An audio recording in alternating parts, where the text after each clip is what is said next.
Hello, hello et bienvenue sur The Entrepreneur Podcast.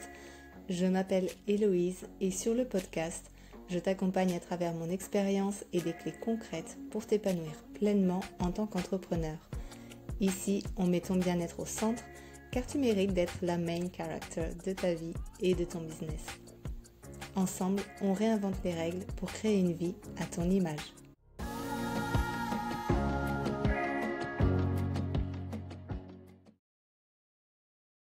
Hello, hello et bienvenue dans un nouvel épisode de The Entrepreneur Podcast. Moi, c'est Héloïse et on se retrouve désormais chaque lundi pour parler wellness, mindful business et mindset.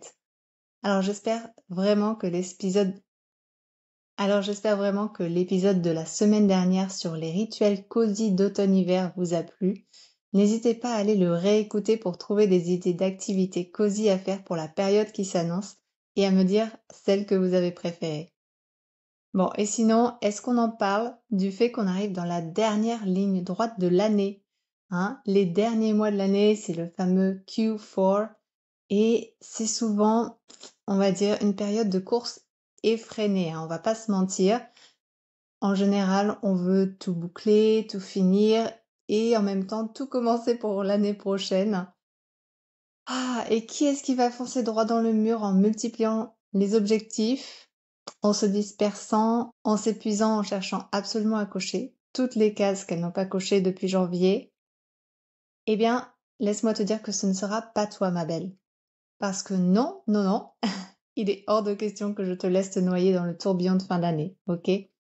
Au contraire, je veux te donner les étapes nécessaires pour un Q4 intentionnel parce que je pense que l'objectif, ce n'est pas de tout faire, mais de faire ce qui compte vraiment.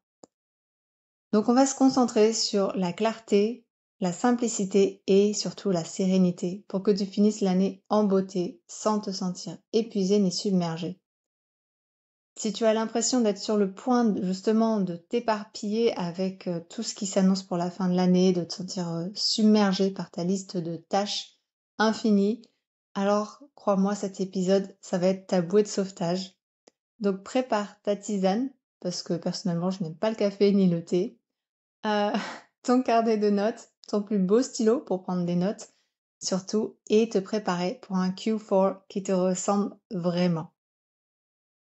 Tout d'abord, je tiens à préciser que je suis consciente que la période de fin d'année, c'est un tremplin d'opportunités pour faire de l'argent en tant qu'entrepreneur. Donc, si c'est ton cas, je comprends que tu aies envie de mettre les bouchées doubles. Moi aussi, ça a été longtemps mon cas et c'est important, c'est normal, c'est comme ça, c'est hyper important de pouvoir faire de l'argent. Néanmoins, je suis partisane du mieux vaut faire simple plutôt que compliqué. Parce que je ne veux pas que tu vives un burn-out de plus. Tout ça pour, on va dire, avoir eu envie d'être partout à la fois, sauf à toi-même. Et je sais qu'on a souvent été poussé à être multitâche, à avoir 10 objectifs dans tous les domaines à la fois. Mais malheureusement, eh bien, c'est ce qui mène à l'éparpillement et ironiquement à moins de résultats. Donc cela dit, voilà, j'avais vraiment envie de poser cette base-là. On va partir sur un épisode qui n'est quand même pas uniquement entrepreneurial, parce que je veux pouvoir te proposer une vision à 360 degrés dans plusieurs domaines de ta vie, mais je voulais quand même parler de ça parce que voilà, en tant qu'entrepreneur, je sais à quel point le dernier trimestre, c'est une période hyper importante. Ça peut être un vrai tremplin, mais on peut aussi faire les choses sans se sentir complètement submergé et sans arriver à la fin de l'année complètement sur les rotules. Ok, là c'est vraiment le but de cet épisode, mais je veux te dire que tu peux également utiliser cet épisode pour tout ce qui touche au personnel, que tu sois entrepreneur ou non. Donc c'est parti. Le premier point que je veux aborder avec toi, c'est que je pense qu'il est important de revoir notre vision de ce dernier trimestre, de cesser de le voir comme un sprint final, mais plutôt comme un sas de transition. C'est-à-dire que ce que tu poses maintenant va directement influencer ton énergie pour le mois de janvier de l'année prochaine. En effet, cette dernière ligne droite, c'est aussi ce qui va te permettre, entre guillemets, comme on disait en début d'épisode, de poser les bases de l'année prochaine. Donc, je veux t'amener à avoir une vision différente de ce trimestre-là, de cesser de le voir forcément, mais pas complètement, comme un moment où il faut que tu, entre guillemets, finisses l'année en beauté, mais plutôt que tu le vois comme un moment où tu peux t'offrir la clarté et la paix mentale pour commencer 2026 sur de bonnes bases. Je sais que personnellement, ça m'est arrivé, et je crois que c'était vraiment au tout début de mon aventure entrepreneuriale, de me mettre comme ça plein d'objectifs pour la fin d'année parce que tu te dis, bah oui, il y a le Black Friday, il y a les fêtes, etc. Il y a Thanksgiving pour tout ce qui est américain. Mais honnêtement, quand on est lancé dans le truc, en fait, c'est tellement rapproché, tellement proche les uns des autres que c'est parfois, eh bien, trop, en particulier quand on bosse toute seule. Donc, je veux que pour le 4e trimestre, tu apprennes à te recentrer et que tu t'autorises à lâcher ce qui finalement ne te correspond pas déjà, mais ce que tu penses être obligatoire pour réussir, contre au contraire te concentrer sur ce qui marche vraiment pour toi. Et ça, c'est une forme de self-leadership que vraiment je t'invite à prendre. Parce que dans ce monde où notre cerveau est constamment surstimulé par des informations et des obligations, ça crée un état d'anxiété latent et un sentiment de ne jamais finir notre to-do list. Et je trouve que d'avoir une approche minimaliste, c'est un acte de self-care en quelque sorte. Parce qu'on va choisir la qualité sur la quantité. On va dire non à la confusion pour dire oui à la clarté. Et crois-moi, ça fait une vraie différence. Quand tu as 10 objectifs, souvent, tu as l'impression d'en atteindre aucun parce que du coup, tu es partout sans être réellement focus sur l'un d'entre eux. Alors que quand tu n'as qu'un seul objectif, chaque petit pas que tu fais dans la direction de cet objectif, c'est une victoire. Ça te motive, ça t'encourage et ça crée un cercle vertueux de succès. Et c'est ça qu'on appelle le concept de momentum qu'on peut appliquer du coup aux, aux objectifs. Donc, pour pouvoir préparer ce dernier trimestre en toute sérénité, j'ai envie de te proposer 4 étapes pour faire un petit reset. La première étape, ce serait de faire un bilan pour faire un point rapide pour voir comment tu as avancé tout au long de cette année et comment tu te sens. Donc c'est pas juste cocher ou non les cases dans tes objectifs, mais c'est aussi te questionner sur qu'est-ce qui t'a vraiment nourri cette année, qu'est-ce que tu as poursuivi par habitude, par comparaison ou par ego, quelle victoire est-ce que tu as réussi à accomplir.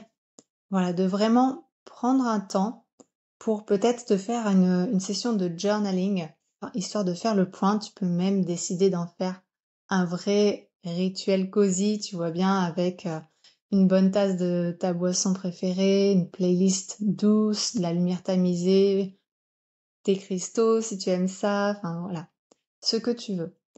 Si jamais tu as besoin de prompts pour te guider, parce que je sais que des fois c'est compliqué de freeride comme ça à partir de rien, je veux que tu saches que j'ai créé pour toi un guide de 50 journal prompts pour te guider à créer ou réaligner ton business de manière intentionnelle.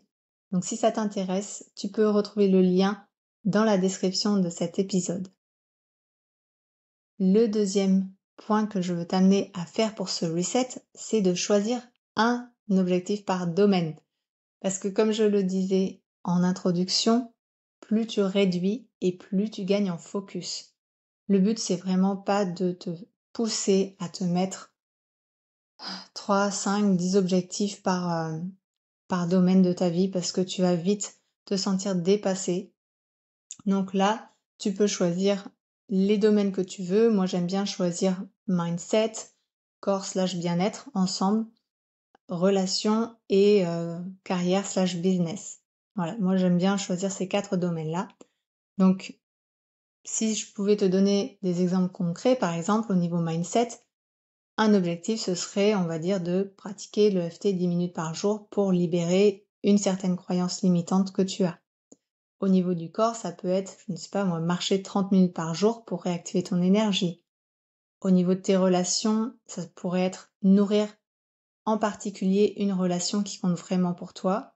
Et au niveau carrière, finir un seul projet phare avant décembre. Donc vraiment, de miser sur un focus laser, sur un seul objectif par domaine de ta vie, parce que tu vois que déjà, on se retrouve avec plusieurs objectifs, puisque souvent, on prend en compte plusieurs aspects de notre vie. Donc là, tu vois, moi je t'en propose 4. Après, à toi de voir si tu veux aussi rajouter, je sais pas, peut-être le côté financier, famille, enfin voilà, chacune découpe les domaines de sa vie comme elle le sent. Mais moi, je me retrouve déjà avec 4 objectifs. Après, à voir pour toi comment tu t'organises. Mais tu vois, déjà rien que par domaine, tu te retrouves avec plusieurs objectifs avant la fin de l'année. C'est pour ça que le fait de se concentrer sur un seul objectif par domaine, c'est déjà pas mal. Le troisième point que je veux aborder, ce serait de créer des micro-rituels. Plutôt que de te soumettre à une discipline dure, j'ai vraiment envie que tu tournes tes routines en rituels, c'est-à-dire que tu associes chaque objectif à une encre sensorielle qui va venir faire de ce moment une expérience spéciale. Donc par exemple d'allumer une bougie, de jouer une certaine musique que tu apprécies, je ne sais pas, de suivre certains gestes, par exemple si c'est pour ton corps, de te masser d'une certaine façon, etc. Ça peut être aussi d'écrire ton affirmation mindset chaque matin avec le même stylo. Bref, le but c'est vraiment d'envoyer un signal au subconscient pour permettre à ton système nerveux de se sentir safe au lieu de forcer ton mental et pour te permettre en fait de faciliter pour toi le suivi de ces pratiques. Et enfin, en dernier point que je voulais aborder, c'est de planifier en respectant tes cycles et tes saisons. Donc ce que je t'invite à faire, c'est tout d'abord de créer une feuille de route simple, donc sur une feuille de papier ou informatiquement comme tu préfères. Tu divises cette feuille de papier ou tes sections sur Notion, sur Xtiles, peu importe ce que tu utilises, en sections selon le nombre de domaines que tu as choisi. Tu écris du coup ton seul objectif dans chaque section et sous chaque objectif, tu notes une seule micro-action que tu vas faire chaque semaine pour te rapprocher de cet objectif. Par exemple, si ton objectif c'est de lancer une nouvelle offre, la micro-action de la semaine, ça peut être écrire la page de vente. Et si tu vois que tu réussis à avancer assez rapidement, eh bien, petit à petit, tu peux rajouter une micro-action. Mais ne va pas te mettre 50 actions par semaine et te sentir complètement sous l'eau parce que tu as créé une to-do list beaucoup trop longue. Et à partir de là, je veux que tu regardes par rapport à ton cycle comment tu peux organiser tout ça parce que comme je le répète toujours, et c'est pas le premier épisode dans lequel j'en parle, comme tu le sais, je suis assez adepte du cycle thinking, que ce soit au niveau personnel mais aussi professionnel. Ton cycle menstruel impacte ton humeur, ton énergie, ton mindset, ton physique, bref, ça impacte tout dans ta vie. Et c'est pour ça que caler tes actions clés suivant tes phases va te permettre en fait de booster ta créativité, ta visibilité, la façon dont tu t'introspectes. Enfin, c'est vraiment un outil incroyable, le cycle menstruel. D'ailleurs, tant que j'y pense, si tu as envie d'apprendre justement comment l'utiliser en tant qu'entrepreneur pour optimiser tes performances, ta créativité, booster ton impact, j'ai une masterclass sur le sujet qui s'appelle The Entrepreneur Masterclass. Et dans cette masterclass, je t'explique comment fonctionne le cycle menstruel, quelles sont les énergies qui sont rattachées à chaque phase et comment tu peux utiliser chaque phase dans ton business pour justement obtenir plus de résultats. Donc je te remettrai le lien dans la description de l'épisode si tu veux aller jeter un œil. Ce qu'il faut que tu saches, en tout cas, c'est que là, on approche de la saison automne-hiver, comme tu le sais, et c'est-à-dire que c'est un moment qui est propice au ralentissement, à l'introspection, à la planification, et donc pas forcément à tout lancer en même temps. Donc, c'est pour ça que c'est important de revoir un petit peu notre façon d'aborder ce dernier trimestre sous la perspective du cycle des saisons et du cycle menstruel, et de voir la lenteur peut-être aussi comme une stratégie.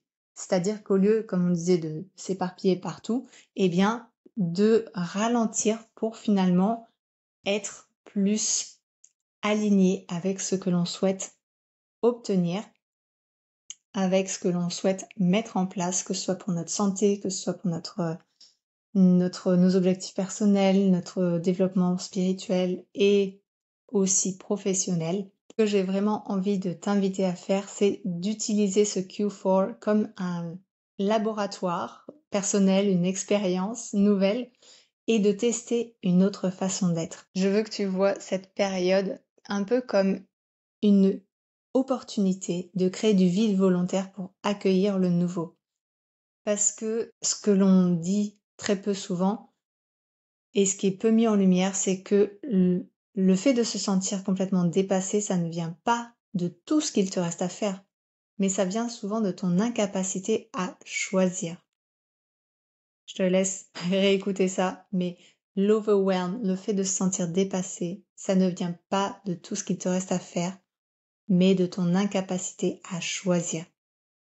Parce que choisir, c'est déjà avancer. Donc c'est pour ça qu'il est important de poser des limites et de décider aussi, avec cette fin d'année, qui et quoi tu laisses entrer dans ton espace mental. D'accord? On n'a pas envie de finir l'année, comme je le disais sur les rotules, mais justement de la finir avec intention et sérénité. Donc mes conseils pratiques pour passer à l'action, ce serait de te créer des petits rituels réguliers une fois que tu as posé les bases de ta feuille de route pour pouvoir faire le point. Donc ça peut être pendant le week-end, par exemple, de te poser 3 questions pour faire le point. Par exemple, une victoire de la semaine que tu as atteinte, une chose que finalement tu décides de lâcher, que ce soit un objectif, que ce soit une croyance, que ce soit une personne que tu ne veux plus voir, et de poser une intention pour la semaine qui arrive. N'hésite pas aussi à faire des mini détox digital au quotidien pour vraiment rester concentré dans ce que tu fais et pour être sûr de pouvoir avancer. Et quelque chose que je pense qui peut être vraiment super sympa à faire, c'est de t'offrir un rituel de clôture à la fin du mois de décembre où tu t'écris une lettre à toi-même pour tout simplement te remercier de tout ce que tu as fait cette année et pour aussi préparer ta vision de l'année 2026. Donc n'oublie pas, le Q4, c'est pas finalement une ligne d'arrivée, c'est une transition.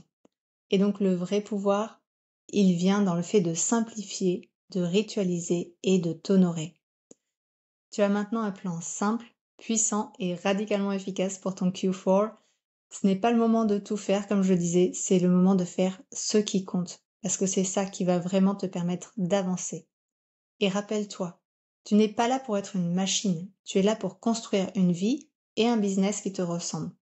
Et ça commence par faire des choix conscients, par simplifier, par te donner la permission de te concentrer sur l'essentiel. Donc choisis dès maintenant un objectif par domaine, juste voilà, une intention claire pour chacun des domaines de ta vie et je t'assure que tu vas finir ton année non seulement aligné mais aussi fier d'avoir respecté ton énergie. Si tu as trouvé de la clarté et de l'inspiration dans cet épisode et si tu as soif d'encore plus d'outils et de soutien pour incarner cette énergie de CEO au quotidien, alors The Entrepreneur Studio est fait pour toi. C'est l'espace que j'ai créé pour t'offrir toutes les ressources pratiques et la philosophie pour que tu puisses te sentir alignée, puissante et épanouie dans ton business. Le lien pour nous rejoindre est dans la description de cet épisode.